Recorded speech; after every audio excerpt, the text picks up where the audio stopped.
همه ما در اینترنت جای کار، محیط عائله و دوستان صدها معلوماتی نو میگیریم ولی همه آن درست بودن نمیتواند.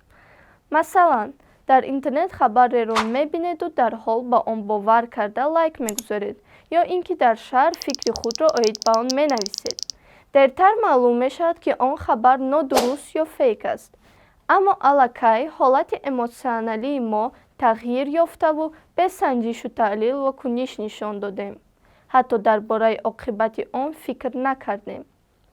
برای به این حالت روبرو نشدن باید تفکر انتقادی داشته باشیم. تفکر انتقادی چیست و برای چی لازم است؟ سلام، این نوبت آید به تفکر انتقادی و رشد آن صحبت میکنیم. از شما لایک، از ما معلومات مفید. تفکر انتقادی یکی از مهارت‌های شخصی بوده با نظر شبهه نگاه کردن به یگان معلومات یا اطلاعات است. نوابسته از آن که منبع معلومات باورناک یا اینکه معلومات دقیق است تا حال به آن شبهه کردن خصوصیت تفکر انتقادی است. مثلا دوستت به شما میگوید که امروز هوا بارانی می شود و تو در حال در اینترنت درستی آن را میسنجی، یعنی از تفکر انتقادی استفاده کردی. خودت تا معلومات را نسنجیدی و آن باور نکردی. تفکر انتقادی امکان میدهد که شما دقیق، کامل و منطقی فکر کنید. دلخواه معلومات را سنجید، تحلیل کنید و درستیش باوری حاصل کنید و بعداً موقع خود را نسبت به آن معین سازید.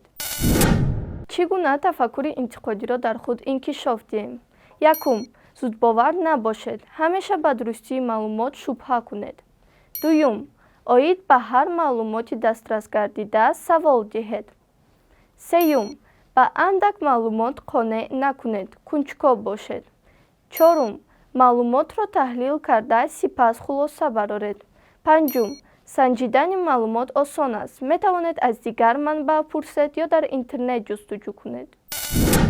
کارشناس ساحه وسایط اخبار عامه عزتمند سلامیان شرح می‌دهد که تفکر انتقادی چیست و در عمل چگونه آن را استفاده کرد. به شبهه نگریستن و پهلوی دیگر اعتماد به سرچشمه و کمی کمش در هر موضوعی که نباشد اقلا حد یا اقل باید 3 سرچشمه باشد و اون وقت شما میتونید که مثلا تصمیم درست گرفتن توانید. ما همه پابند اندیشه ها، سنت ها و عنعنه ها هستیم که بسیار وقت تصمیم های خود رو نوبسته با اون که مثلا اندیشه رونیم قبول میکنیم. از همین قالب ها، سنت های عنعنوی بیرون برآمدن و بیرون فکر کردن و راهی نو پیدا کردن معنای تفکر انتقادی دارد.